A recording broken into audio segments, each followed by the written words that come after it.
Sean Just Move Game, baby. What is good with y'all, man? We are here. Finally, it is postseason time in the NFL, baby. Wild card weekend is coming up. The season is over.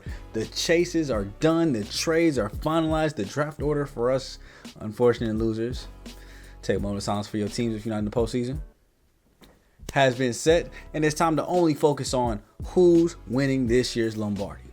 We're going to go ahead and keep active on it and keep our guesses moving along. So at the end of the video, I will be giving my predictions for this week's upcoming games, who I think will win, who I think will lose, and how the games will go. So make sure you guys stay tuned to the end for that. As always, like, comment, and subscribe if you guys are enjoying the NFL content. You guys want me to watch highlights of the games or anything like that and react to those. Especially now that we're in the postseason time, we can do either all the games or a team specifically each week. Let me know. We'll go ahead and react to them here on the channel for you guys, of course. But, you know, I'm going to be watching the games too as well. So it wouldn't necessarily be my live reaction to it. But reaction to the highlights and kind of giving our thoughts on the games could be fun. Outside of that, though, I'm interested to see how the teams rank and stack up here. Of course, we're going to be on a major focus, I guess, on the top 14 teams. And let the rest of the, how's that math work out, 18? Just kind of trickle their way through the draft order. We'll honestly just kind of forget about them till the draft comes back. So without further ado, though, let's go ahead and jump straight into this video and get into this heat. And how we are thinking about these rankings is who we think are the best postseason team, who has the top chance to get that Super Bowl ring. And I gotta say off the bat, I disagree. Chiefs, Lions 1 and 2. You have the Bills, Eagles, Ravens, Vikings, Commanders, Packers. How I'm organizing this is Detroit 1, Kansas City 2, Philadelphia 3, Buffalo 4, Baltimore 5. Low key, actually have me personally, my personal opinion, I do think Baltimore would beat Buffalo in a rematch. I do understand, though, I got to put it how the teams finished this year, so I will leave Baltimore at that 5. Give me the Vikings, Commanders, Packers, though. I only disagree with the top 4. So I think it is basically kind of Detroit, Kansas City flipped, Eagles, Bills flipped, and that would be what I would change. Let me know down below what you guys are rocking with, though. I don't know about stop doubting him, but certainly that is slowed down to a crawl at best, right? And they're going to enjoy that week off to get some of their guys healthy. They earned it, right? I mean, with a defensive performance, the likes of which I don't know that we've seen this year. You know, Aaron Glenn came up huge, especially in the red zone, really flustered Sam Darnold. He was only 2 for 11 for 7 yards passing down in that area of the field. I don't think anyone thought 9 points was possible. I mean, they played pretty well a couple weeks before against the Bears, but different level of accomplishment here. You know, I thought the 2 sacks were really big too, and they had constant pressure all night. So this like certainly answers a lot of their questions. Now they can get some of that defense healthy, maybe get David Montgomery back. We'll see on him. And each game, each week they go farther, you know, those questions start dissipating pretty quickly. Exactly. Yeah, you take a look at the schedule here. Wild card weekend, it's the AFC. I had it written down, but let's do it mid-video. Let's see how many of y'all are paying attention. Put your predictions down below. So the Saturday games, I'm going Chargers, Baltimore. That's who I have winning. I feel like the Chargers are set up a little bit better. Houston's sliding.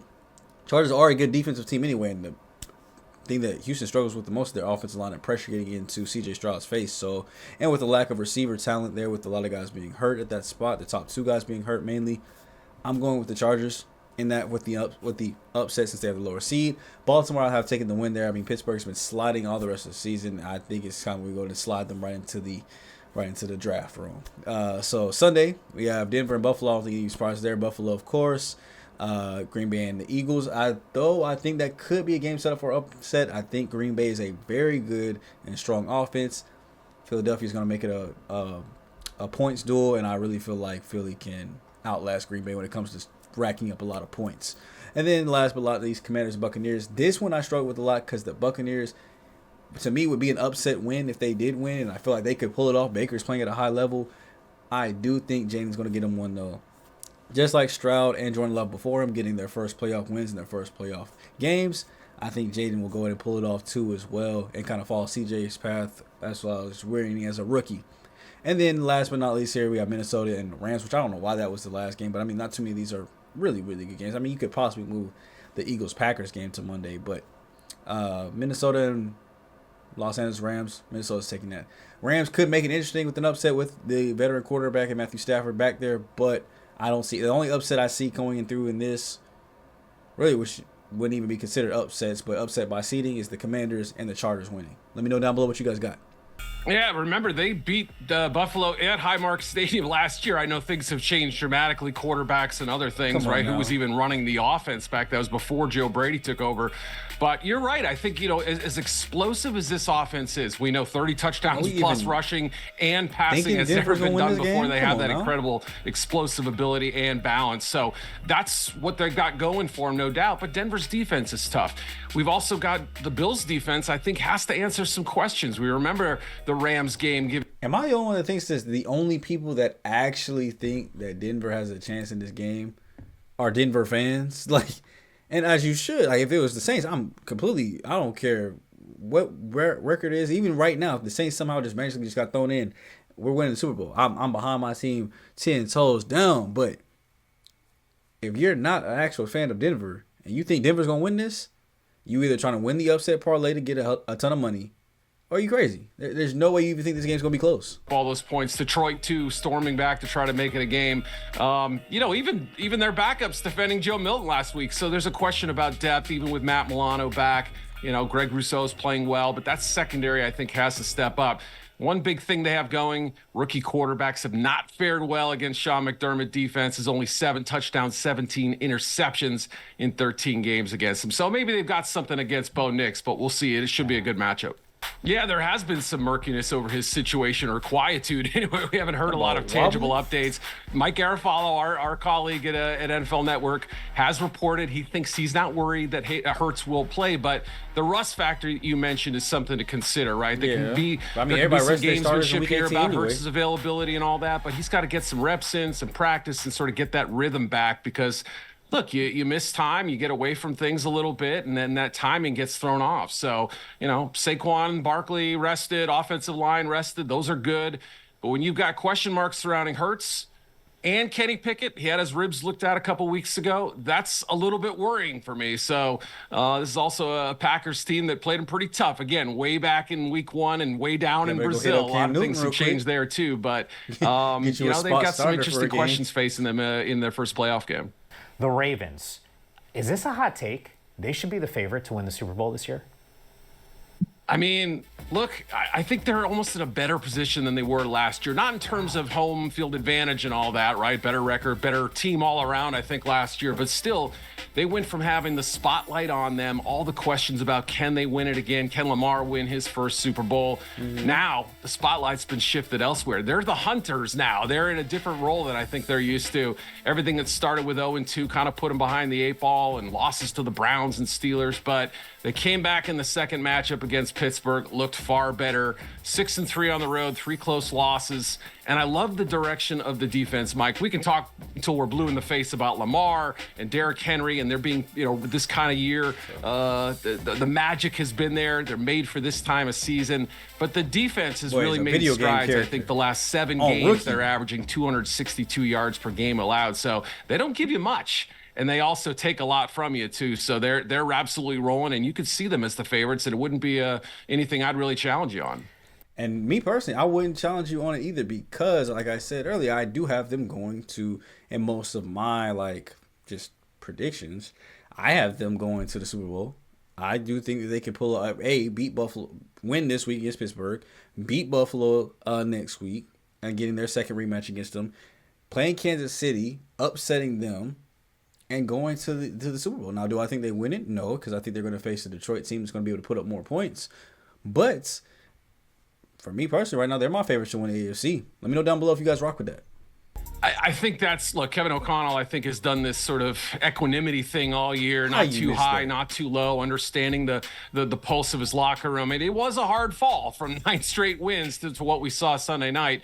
That said, I think what's gotten them there is that day-to-day and game-to-game consistency. So, I think they'll go back. They'll rep the heck out of red zone, make sure they've got that down going into L.A., a team they lost to this season. So, it is a little bit concerning that Darnold had his worst game and the offense had its worst game of the season, arguably, anyway. Maybe Cam Akers, former Rams running back, could have a little he gave him a boost for that big long run in the second half, 58-yarder. Maybe he's a little more of the game plan in this one as they try to kind of balance out a little bit more. Yeah, I mean, certainly the Commanders, right? You can talk about the Bucs and everything they've been through, and even getting displaced after Hurricane Milton certainly sent a shockwave through the entire organization. But they've picked themselves up by the bootstraps. But the Commanders, right? I mean, just the design of the offense, I think, was still in its kind of early stages. We saw them in Week 1, and there were flashes, but I don't know that Jayden Daniels was comfortable yet taking the shots and making those deep shots with his arm, taking opportunities to run with his leg. I think the design and the playbook has sort of opened up since then a little bit.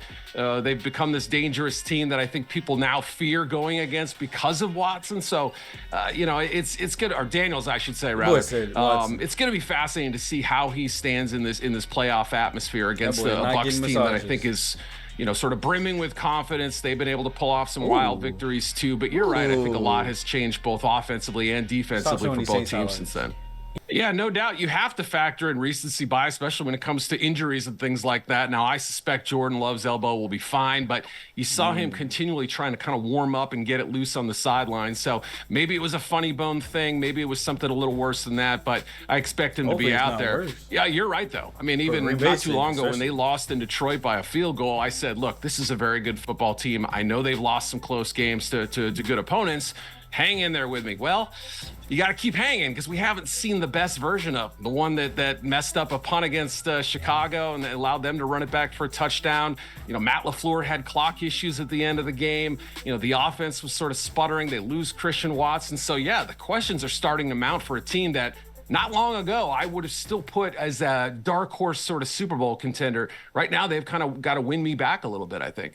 All right, and here we go with the next quadrant, man. We have the Chargers at 9, Bucks, Broncos, Rams, Steelers, and Texans rounding out the playoff teams, with the Bengals and Seahawks being the first two on the way out, which I do agree with. I mean, they were both down to the wire type of teams. You probably could have even put Miami they did lose to the Jets. Actually, no, yeah, keep them out the way. Bengals, Seahawks, I like that. As far as the rest of the playoff teams go, though, give me the Rams. I do believe are better than the Broncos and the Bucks. So I would just go Chargers, Rams, Bucks.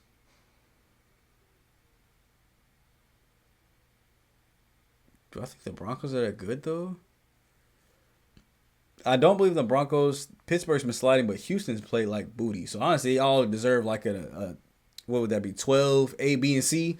But I'll let it slide like that. So Chargers, Rams, Bucks, and then Broncos, Steelers, Texans, Bengals, Seahawks. That's how we're rolling with it. Yeah, I think it's key for them to get their run game going. If they obviously, it didn't happen really Sunday, and it did sort of fall on Justin Herbert to bring them back, and a key turnover kind of got them going after all those field goals. So you worry about them kind of bogging down in the red zone too much. And then again, when you see big plays in the passing game to Quentin Johnston, Ladd McConkey, these guys have really stepped up this year. The tight ends, there's been 3 or 4 of them who have really contributed. So, and then Herbert, he would not have done runs like this against the Raiders. Long run to set up a touchdown early in the season when his foot was bothering him. I think he's healthy now. That's a huge development. But where's the offensive line? Rashawn Slater hurt last week. Other guys, depth is a little question. But I still have my worries heading into this game. Yeah, have to go on the road against a Texan squad that also kind of like Baltimore, right?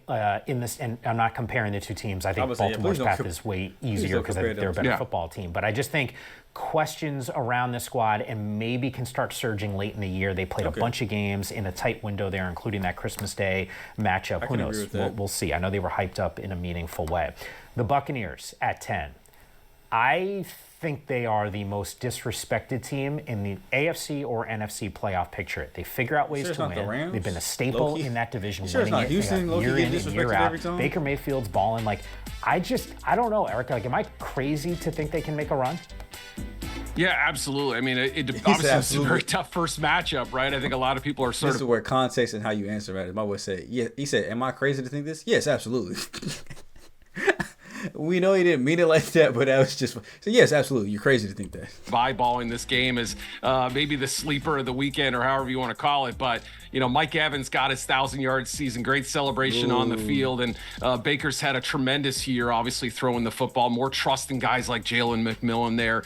Cade Otton, we hope he's healthy for the playoffs and ready to go. And their offensive line in good shape. Plus the Bucky Irving factor. Boy, that has sort of changed the dynamic of this team as he's taken over a little bit more in the backfield.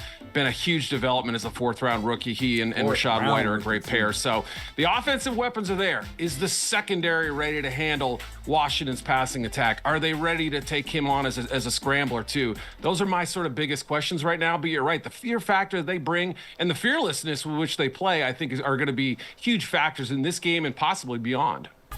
Yeah, I think a great opening script, getting a lead. You don't want to play from behind at Buffalo. If Buffalo gets up 14-0, and I know last year in the playoffs they had a big lead on the Steelers before they fought back, but still, I think this team, if Buffalo gets up 2 scores, it's going to be a real tough ride. Yeah, they can throw the ball. Nix has been very efficient this year doing so, especially when he sort of plays within the confines of Sean Payton's great playbook. Yeah. I think it works really well. Sutton's come on, Vele, even Troy Franklin. So the other thing I think is not getting away from the run too early. They often script up great runs early in games and then kind of forget about it later on. So I think that at least some semblance of balance will help them against the Buffalo team that at times had trouble stopping the run this year. So they'll have a chance. That defense is nasty. We know all about them. They can take the ball away. They can sack you. Pressure's a big part of what they do. But I think offensively, they have to be productive early in the game, avoid turnovers, sustain drives, keep Josh Allen off the field. Yeah, obviously they've got to limit the pass protection problems, especially if you're going up against the Brian Flores defense that loves to bring pressure, overload blitzes, lots of extra hats at Matthew Stafford. When he's at his best, obviously he can beat the blitz, and those receivers are pretty fine too. And both those guys, Kupp and Nacua and Kyren Williams, all had very productive games against Minnesota last time, so we know they can obviously ring it up offensively. But you're right, we've seen some fits and stalls. Offensive penalties, O-line issues, they've all kind of contributed. And again, same thing we were talking about a minute ago. The Rams sometimes will deviate and get away from their run, sometimes later in games too. I'd like to see them stick with it and be able to finish off a Vikings offense that Sunday night notwithstanding can be pretty darn good. George Pickens comes back and didn't get involved on Sunday.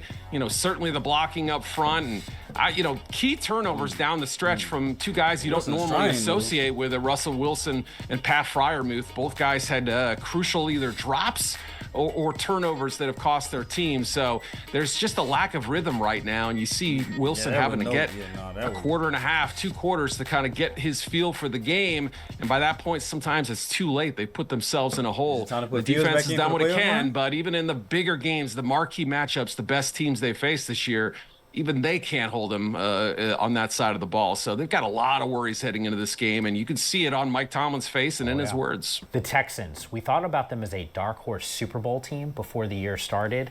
That's kind of gone away now.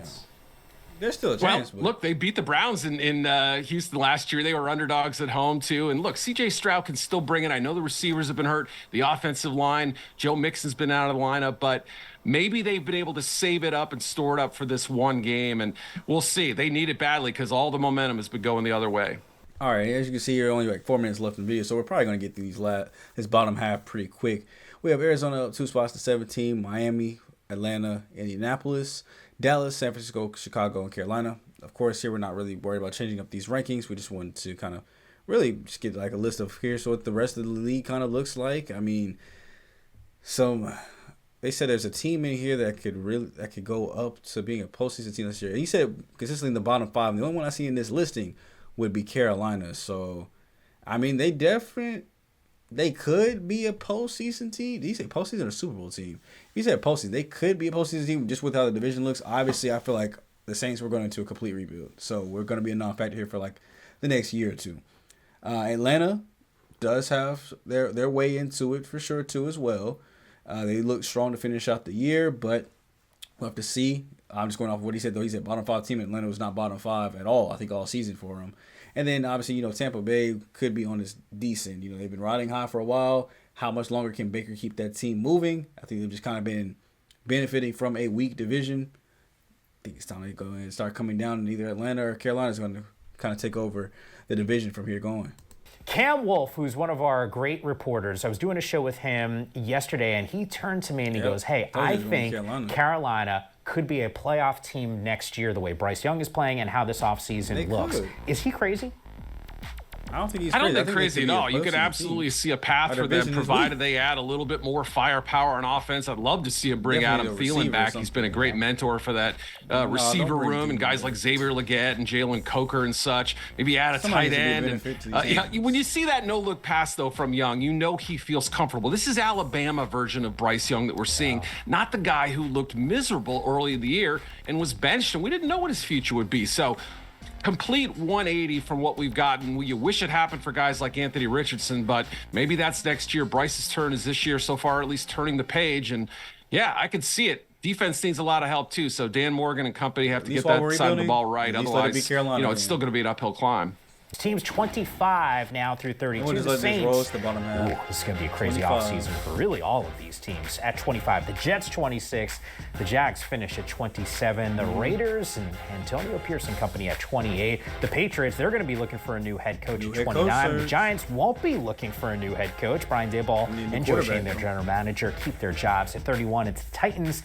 And the Browns finish out the season ranked 32. Tennessee moves up one spot. Here's the silver lining. They get the number one pick. I don't know who's making the call on it. Ron Carthon, their general manager, just relieved of his duties.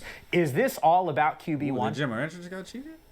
I think the duty of whoever is hired as GM is going to be, is there a quarterback worth taking at 1? And the question they have to answer before that is, there a veteran quarterback who could possibly step in and instantly give them credibility? On the one hand, you see Brian Callahan here. Obviously, he was in Cincinnati. He was part of the Joe Burrow drafting process, got to see it from soup to nuts, understands how that would work.